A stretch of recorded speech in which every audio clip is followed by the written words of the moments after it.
আমার প্রতিপক্ষ যারা আছেন তারা কি বুকে হাত দিয়ে, কোরআন শরীফে হাত দিয়ে কসম করে বলতে পারবেন এই নির্বাচনটি সুষ্ঠু হয়েছে?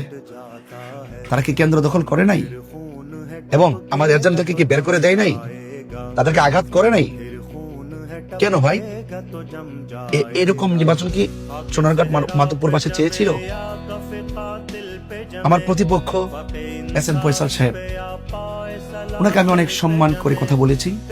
পুরা নির্বাচনটা আমি একটা কথা ওনার বিরুদ্ধে বলি নাই, কিন্তু ওনাকে অনেক সম্মান করেছি।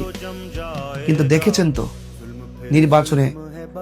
নির্বাচন শেষে তিনি আমাকে অকথ্য ভাষায় কি নোংরা কথা বলেছে।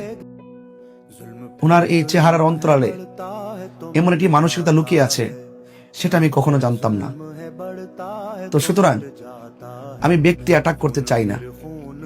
আমি চেয়েছি আমি যেমন স্বচ্ছ, আমার প্রতিপক্ষ তেমন স্বচ্ছ।